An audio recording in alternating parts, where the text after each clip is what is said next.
Hey guys, welcome back to Investopedia India, World of Wealth Creation with Shefali Garg. So guys, मुझे पता है अभी आप लोग बहुत टेंशन में हो, बहुत सारे क्वेश्चंस आपके दिमाग में चल रहे हैं। आपको लग रहा है कि क्या हम एक साल पीछे चले गए हैं, क्या ये साल वापस से उसी फेज में आ गया जब हमने ये साल स्टार्ट किया था पिछले साल अप्रैल 20 में, क्योंकि फिर से कोविड के बढ़ते हुए केसेस की न्यूज़, लॉकडाउन की न्यूज़, यही जो पिछले साल जो सेंटिमेंट्स थे, मार्केट रेड में होना, एकदम से मार्केट क्रैश करना, 1300 पॉइंट्स गिरना, इस तरह की जो सारी चीज़ें हैं जो पिछले साल हुई थी, एग्जैक्टली सेम सब कुछ अभी हो रहा है। एट द सेम टाइम कई लोग ऐसे हैं जो ये सोच रहे हैं कि अगर सब कुछ सेम हो रहा है तो इस बार तो एक और पॉजिटिव चीज़ है हमारे पास, वो है वैक्सीन्स। तो जब पिछले साल इतनी जल्दी मार्केट रिकवर करा था और अगर पिछले साल हमने अपॉर्चुनिटी मिस कर दी थी तो इस टाइम पे हमें अपॉर्चुनिटी बिल्कुल मिस नहीं करनी चाहिए और जल्दी से जो स्टॉक अवेलेबल है जिस रेट पे फटाफट एक्यूमुलेट कर देना चाहिए। तो क्या ये सही अप्रोच है? क्या आपको डरना चाहिए? क्या आपको नहीं डरते हुए फटाफट से स्टॉक्स ग्रैब करना चाहिए? अगर आप मुझसे ये क्वेश्चन पूछे तो मैं आपसे ये कहूंगी कि अभी ये जो टाइम है सबसे ज्यादा जरूरी है कि आप फोमो का शिकार, फियर ऑफ मिसिंग आउट का प्रे ना बने। ये टाइम एक बहुत अच्छी अपॉर्चुनिटी है, लाइफ टाइम अपॉर्चुनिटी है इंडियन स्टॉक मार्केट्स में इन्वेस्ट करने के लिए और बेनिफिट होने के लिए। लेकिन एट द सेम टाइम पिछले साल से या आज तक की हिस्ट्री में इंडियन स्टॉक मार्केट की ये वो टाइम है जब आपको सबसे ज्यादा अलर्ट रह के, कॉशियस रह के डिसीजन मेकिंग करने की जरूरत है, क्योंकि अभी पिछले साल ऑलमोस्ट जितने भी स्टॉक्स थे वो सब अपने 52 वीक हाई को क्रॉस कर चुके हैं। निफ्टी इंडिया जो है वो अपना लाइफ टाइम हाई क्रॉस कर चुकी है, लाइफ टाइम हाई पे चल रही है। पिछले साल अप्रैल 20 में ये सिचुएशन नहीं थी, करेक्ट? तो अभी ये जो टाइम है, इस टाइम पे सेक्टर स्पेसिफिक और एक पर्टिकुलर सेक्टर में भी स्टॉक स्पेसिफिक कंसोलिडेशंस और रैली आएगी। तो इसलिए ऑन अ ब्रॉडर पर्सपेक्टिव, क्योंकि मार्केट गिर रहा है, जो स्टॉक जिस रेट पे मिल रहा है ले लो, जैसे पिछले साल सभी स्टॉक्स ने रैली शो की थी, वो चीज अभी नहीं होगी। History won't repeat in that case. अभी स्टॉक स्पेसिफिक रैली आएगी, स्टॉक स्पेसिफिक कंसोलिडेशंस आएगा। अगर आप कोई गलत स्टॉक ले लेते हो तो उसमें दो तरह की चीजें, एक है कि आप बहुत अच्छा स्ट्रॉन्ग लॉन्ग टर्म पर्सपेक्टिव के व्यू से ले लेते हो और लेकिन आप उसका सही लेवल नहीं जज कर पाते और आप अपना इन्वेस्टमेंट कर देते हो, तो उसमें आपका शॉर्ट टाइम एक रिस्क है कि आपके लेने के बाद अगर वो करेक्टिव मोड में चला गया तो आपको फिर वेट करना पड़ेगा, पहले तो जब आपका कॉस्ट प्राइस आए तब तक का, और उसके बाद फिर वो आपको प्रॉफिट्स दिखाएगा। यही अगर आपने सही टाइम पे इन्वेस्ट किया होता उसी स्टॉक में तो आपको जल्दी बेनिफिट दिखता, जल्दी प्रॉफिट्स दिखते, प्लस आप वो जो एक्स्ट्रा मनी है उसको कहीं और इन्वेस्ट कर पाते। तो मनी जो है वो ज्यादा एक्सपोनेंशियली ग्रो करता है, क्योंकि स्टॉक मार्केट में इन्वेस्ट हम सिर्फ रिटर्न्स के लिए नहीं करते बट एक्सपोनेंशियल ग्रोथ के लिए करते हैं, वेल्थ क्रिएशन के लिए करते हैं, right? Now coming to the second point कि आप फोमो में कोई भी एरा गैरा कोई सा भी स्टॉक उठा लेते हो, एक्यूमुलेट कर लेते हो, तो हो सकता है कि विथ टाइम वो गिरता जाए एंड इवन डीलिस्ट हो जाए। So in that case your money would vanish, it would be worse situation then the previous one which I explain. तो इन दोनों ही सिचुएशन से हमें बचना है, हमें इस अपॉर्चुनिटी को एक्चुअली अपॉर्चुनिटी की तरह यूज करना है। इसके लिए बहुत इंपॉर्टेंट है स्क्रिप्ट सिलेक्शन, अपना स्टॉक सिलेक्शन। सेकेंड बहुत इंपॉर्टेंट है उसका सही लेवल डिसीजन। तो इसीलिए आप लोगों को हेल्प करने के लिए मैं टाइम टू टाइम बताती रहती हूँ, वीडियोस बनाती रहती हूँ कि आपको कौन से सेक्टर में, कौन से स्टॉक्स में इन्वेस्ट करना है। But see the problem is कि stock market is very very dynamic in nature. ये स्टैटिक नहीं है कि मैंने आज एक वीडियो बना दिया और वो एक लाइफ टाइम के लिए आपके लिए स्टैंडर्ड हो गया। रोज चीजें चेंज होती है। जैसे फॉर एग्जांपल अभी 2-3 दिन पहले मैंने एक वीडियो बनाया था कि कमोडिटीज का फ्यूचर बहुत अच्छा है, मेटल्स का फ्यूचर बहुत अच्छा है, पर आई बटन में आ रहा है अगर आपने मिस कर दिया। So that's still true, I am bullish on that one, but still में बहुत कुछ चेंज हुआ है, but still I am bullish on that sector. तो रोज जो अपडेट्स होते हैं उतना मैं आप लोगों को नहीं दे पाती।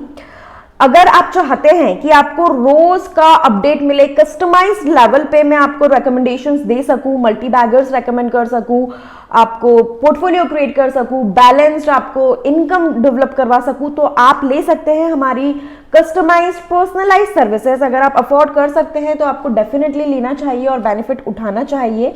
अगर आप लेना चाहते हैं तो आप हमें मेल कर सकते हैं investopedia.india0@gmail.com पे, या फिर आप हमें व्हाट्सएप कर सकते हैं 9821611667 पे, या फिर आप नीचे कमेंट बॉक्स में लिख के भी हमें बता सकते हैं।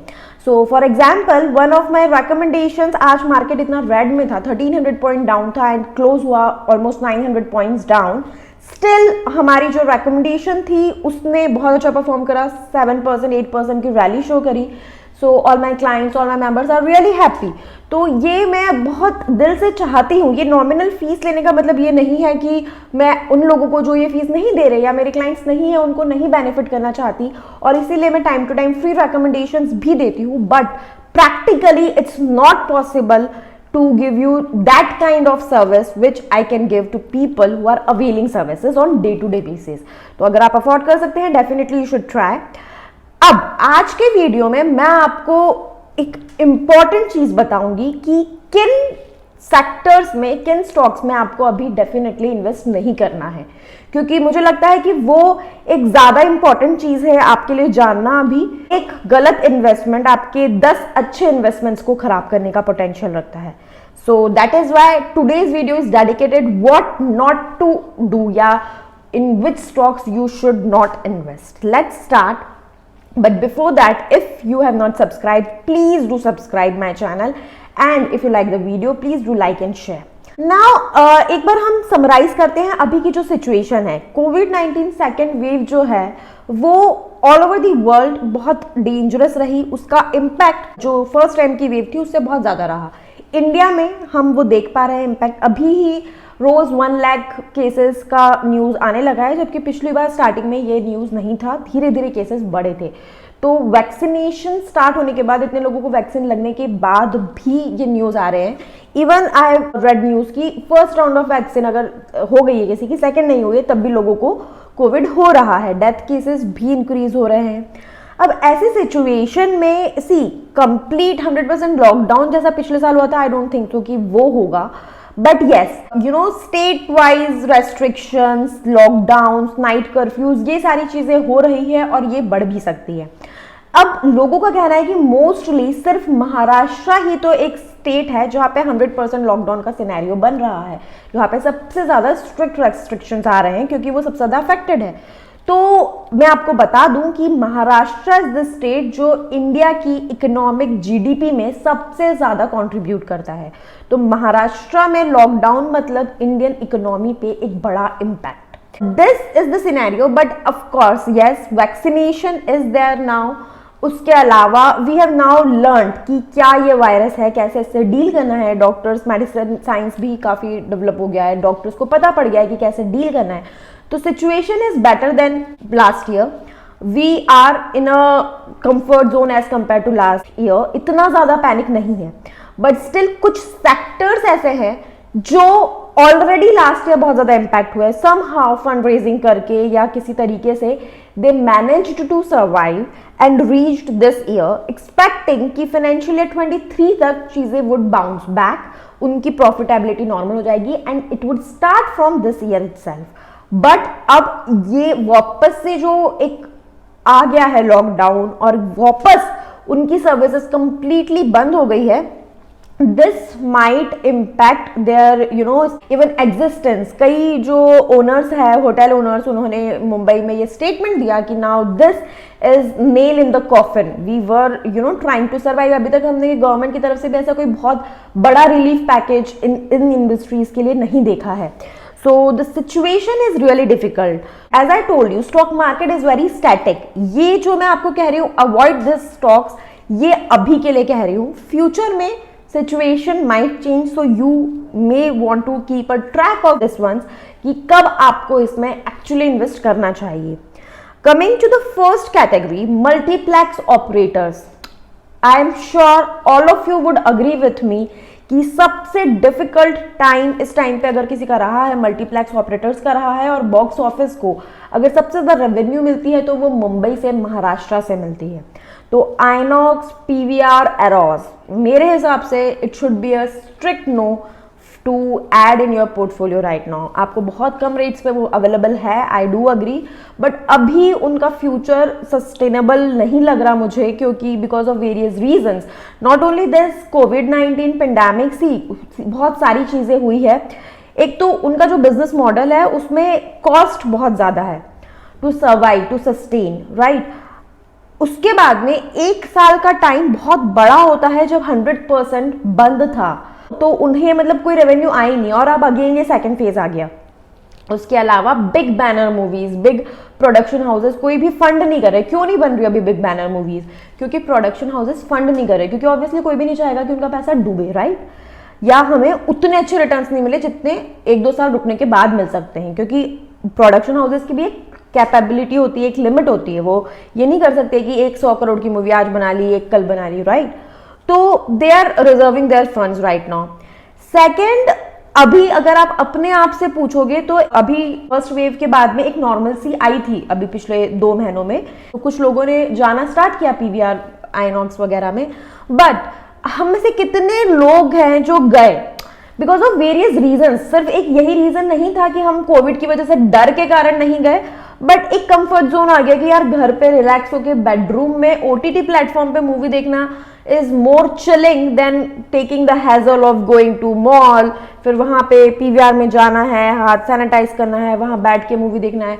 प्लस ऑब्वियसली एक सब्सक्रिप्शन जो 100-150 रुपए में आ रहा है, जिसमें आप पूरे मंथ मूवीज देख ले रहे हो, और एक आप अगर पीवीआर जा रहे हो तो वहां जाने का कॉस्ट है, मूवी टिकट्स परचेज करने का कॉस्ट है, इंटरवल में पॉपकॉर्न्स खाने का कॉस्ट है। तो जो चीज़ आप 100 रुपीज में, इवन उससे भी सस्ते में कर सकते हो, वो आप कर रहे हो 2000, 3000, 4000, 5000 बक्स में। तो एक ऑब्वियसली पहले it was a routine, it was normal, but एक हैबिट छूट गई, तो अगेन वो स्टार्ट होने में इट टेक्स टाइम, करेक्ट। तो सेकंड, अभी जो मैक्सिमम इनका फुटफॉल था वो था ऐसे लोगों का जो सैलरीड है, जो अर्बन एरियाज में रहते हैं, तो ऑलरेडी वर्क फ्रॉम होम और इस तरह की चीजें वापस से बहुत ज्यादा हो रही है। उन लोगों का भी स्पेंडिंग कैपेसिटी थोड़ा कम हुआ है, क्योंकि पे कट्स हुई है, ले ऑफ्स हुए हैं। तो सिचुएशन मुझे लगता है इन लोगों के लिए जो पीवीआर, एरोस तरह की कंपनीज हैं, इसको स्टेबलाइज होने में टाइम लगेगा, एंड आपको गिरते हुए स्टॉक में पैसा नहीं लगाना चाहिए। जब वो स्टॉक गिर चुका हो और उसमें वापस रिकवरी शॉर्ट हो, तब पैसा लगाना चाहिए। ये एक सही अप्रोच होती है। तो मेरे ख्याल से avoid these ones. Coming to the second sector, hotel industry, we talk about hotels और F&B outlets, restaurants, all these.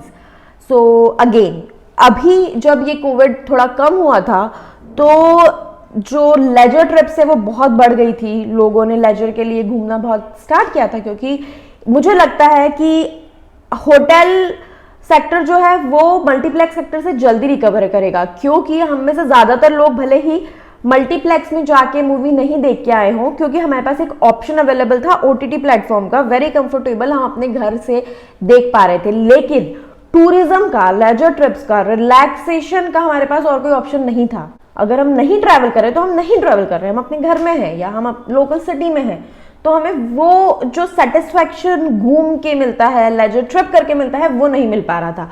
तो इसीलिए अभी जब ये रिलैक्सेशन हुआ था तो लोगों ने लेजर ट्रिप्स बहुत की थी, और इसीलिए जैसे ही ये सेकेंड वेव, जो ये वैक्सीनेशन वगैरह कंप्लीट हो जाएगी, कंट्रोल होगा कोविड, तो मुझे लगता है कि लेजर ट्रिप्स बहुत जल्दी बाउंस बैक करेगी। उसके अलावा जो बिजनेस ट्रैवल से, ऑफकोर्स 1.5 साल से बिजनेस ट्रैवल्स रेस्ट्रिक्टेड है, पहले रेस्ट्रिक्टेड थे, फिर चालू है, फिर अभी वापस गाइडलाइंस आ गई कि जहां तक हो सके बिजनेस ट्रैवल्स नहीं करने चाहिए। तो अभी it is a difficult phase, अभी ये स्टॉक्स कंसोलिडेट कर रहे हैं, but it would bounce back. तो सही लेवल्स पे आप इनको वॉच लिस्ट में ऐड कर सकते हो, सही लेवल्स पे इनको ऐड कर सकते हो, क्योंकि इनकी रिकवर होने की जो स्पीड होगी बेटर होगी as compare to multiplex. Now इस कैटेगरी में आपको पता है इंडियन होटल्स आएगा, EIH आएगा। You should watch this stocks and then accumulate via BAH rule. Coming to the third sector, retail. Retail में apparel industry and footwear industry is the worst impacted, क्योंकि again जो अगर हम बात करें बाटा या इस तरह के फुटवेयर्स में, तो उनका मेजर कस्टमर बेस था स्कूल गोइंग किड्स, जो बेचारे अभी स्कूल जा नहीं पा रहे हैं, तो ऑब्वियसली उनको शूज़ और ये सारी चीज़ें नहीं खरीदनी।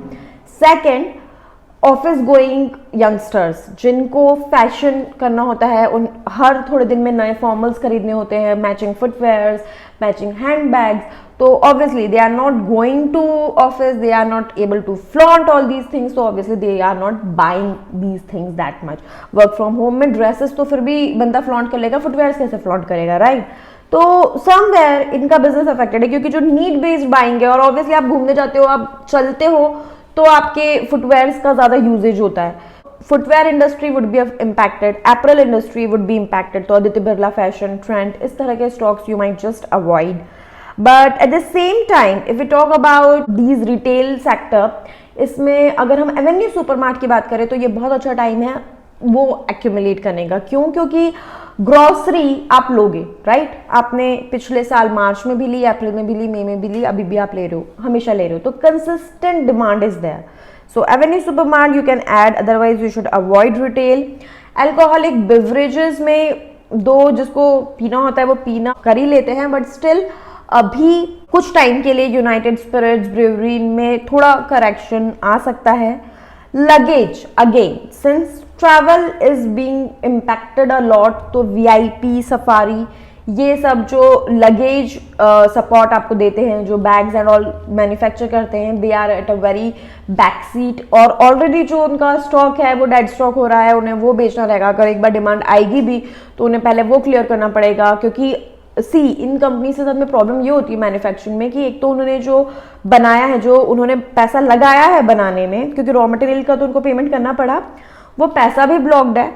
अब जो प्रोडक्ट पड़ा है वो आउट ऑफ फैशन भी हो रहा है, डेटोरियोरेट भी हो रहा है, और उसका स्टोरेज का भी प्रॉब्लम है, क्योंकि स्टोरेज कैपेसिटी भी लिमिटेड होती है, तो वो नया नहीं बना सकते। तो बहुत सारे चैलेंजेस है। इसी आपको मैं हमेशा बोलती हूँ, जब आप स्टॉक में इन्वेस्ट कर रहे हो ना, आप ओनर बन जा रहे हो उस बिजनेस के, तो ओनर को बेनिफिट कब होगा?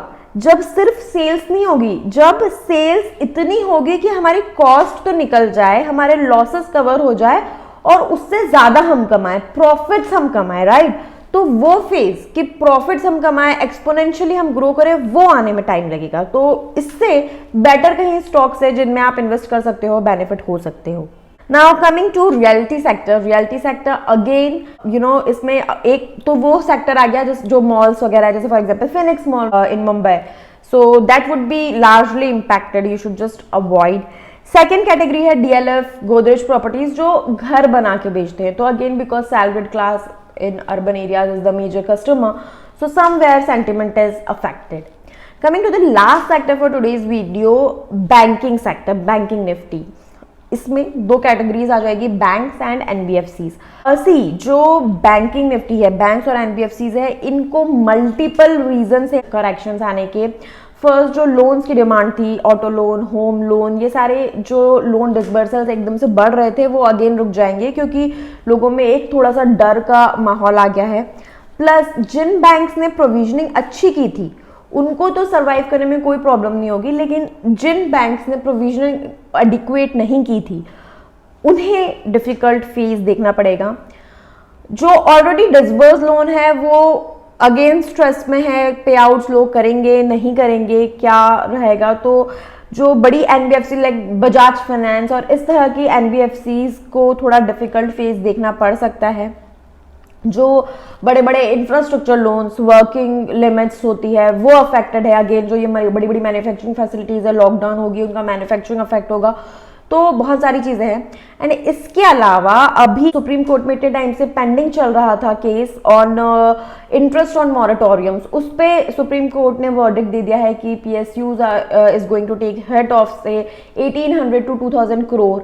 जिन लोगों को मॉरेटोरियम पीरियड में इंटरेस्ट पे इंटरेस्ट चार्ज किया गया है वो वेव आउट किया जाएगा, कॉम्पनसेट किया जाएगा। तो इसका अगेन पीएसयूज पे बहुत ज्यादा इम्पैक्ट आएगा। But banking hold a very bright future, क्योंकि इंडिया का फ्यूचर बहुत ब्राइट है, तो इंडियन इकोनॉमी का फ्यूचर ब्राइट है, GDP would definitely going to increase. तो डेफिनेटली जो बैंकिंग है वो अच्छा करेगा इन लॉन्ग टर्म। लेकिन अगेन सिर्फ सेक्टर को देखते हुए आप कोई भी स्टॉक पिक नहीं कर सकते। You have to be very very particular, very careful while selecting your scrips in banking Nifty and NBFC section. I hope आपको ये वीडियो अच्छा लगा। अगर ऐसा है प्लीज इसे लाइक कीजिए, शेयर कीजिए। Thank you so much.